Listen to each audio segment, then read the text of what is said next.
जय हिंद दोस्तों, YouTube channel पर आपका स्वागत है।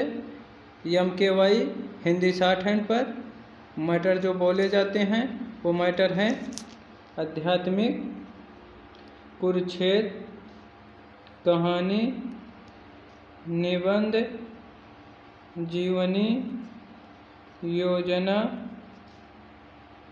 लेखक, ये सारे सब मैटर बोले जाते हैं। इसकी जो फीस है 500 रुपये। अगर आप इस नंबर पर संपर्क करना चाहते हैं, मैसेज करके या कॉल करके आप पूछ सकते हैं। 8172882331। आप इस नंबर पर संपर्क कर सकते हैं। डिक्टेशन शुरू होगी 5 सेकेंड बाद। इससे बड़ी विडंबना और क्या होगी कि कुछ विद्यार्थियों के सिर्फ असहमति जताने या विरोध जाहिर करने की वजह से उनके समूचे समूह की पढ़ाई के आगे के रास्ते को बंद करने का फरमान जारी कर दिया जाए और इस तरह उनके भविष्य को बाधित करने की कोशिश की जाए।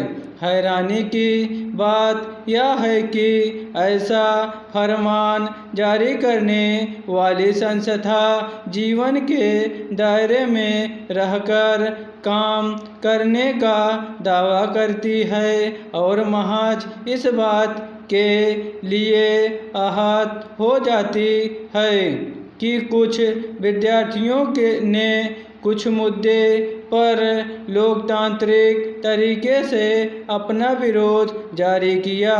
गौरतलब है कि national academy of legal studies and research university of law यानी नारसाल में कुछ विद्यार्थियों ने विश्वविद्यालय के दीक्षांत समारोह में भारत के प्रधान न्यायाधीश सूर्यकांत को मुख्य अतिथि के रूप में आमंत्रित किए जाने का विरोध किया था। सिर्फ इस बात के लिए बार काउंसिल ऑफ इंडिया के अध्यक्ष की ओर से एक विचित्र आदेश जारी कर दिया गया, जिसके तहत 2026 में नारसार ने स्नातक किए हुए सभी विद्यार्थियों को अगले आदेश तक देश भर के बार काउंसिलों में अधिवक्ता के रूप में नामांकन लिए जाने पर रोक लगा दी गई। यह अपने आप एक ऐसा फैसला था जिसे लोकतंत्र और जीवन के तहत मिले अधिकारों पर चोट के तौर पर देखा गया। स्वाभाविक ही बार काउंसिल के इस रुख की तीखी आलोचना हुई, यहाँ तक कि खुद सुप्रीम कोर्ट के प्रधान न्यायाधीश ने भी विद्यार्थियों के विरोध को उनकी लोकतांत्रिक असहमति और अभिव्यक्ति के अधिकार की दृष्टि से ही देखा और बार काउंसिल के फैसले पर कड़ी नाराजगी जाहिर की। चारों ओर से उठे सवालों के बाद बार काउंसिल ऑफ इंडिया के अध्यक्ष ने अपने फरमान को वापस ले लिया, लेकिन इससे एक बार फिर यह सवाल उठा है कि असहमति और विरोध के लोकतांत्रिक अधिकारों को बाधित करने से देश में लोकतंत्र की कैसी तस्वीर तैयार होगी। अगर कुछ विद्यार्थी कानून के दायरे में रहते हुए किसी मुद्दे पर शांतिपूर्ण तरीके से अपना विरोध जताते हैं तो उनके भविष्य को बाधित करने की धमकी देकर उन्हें चुप कराने की कोशिश क्या बेवजह है? दखल अंदाजी नहीं है।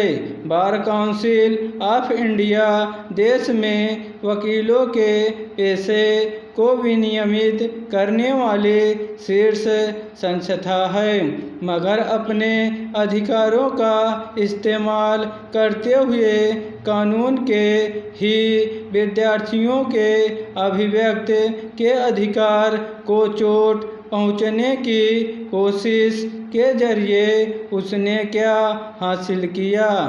विद्यार्थियों की ओर से विरोध का कारण कोई भी हो सकता है, लेकिन अगर कानून के दायरे में रहकर लोकतांत्रिक तरीके से अपनी असहमति जाहिर की जाती है तो इसका समाधान संवाद के जरिए निकाला जाएगा या धमकी देकर उन्हें चुप कराने की कोशिश की जाएगी। बार काउंसिल के अध्यक्ष के लिए इससे असहज स्थिति क्या हो सकती है कि उन्होंने सुप्रीम कोर्ट के प्रधान न्यायाधीश के विरोध की वजह से अपना कठोर फरमान जारी कर दिया था और प्रधान न्यायाधीश ने खुद विद्यार्थियों के विरोध को उनका लोकतांत्रिक अधिकार माना।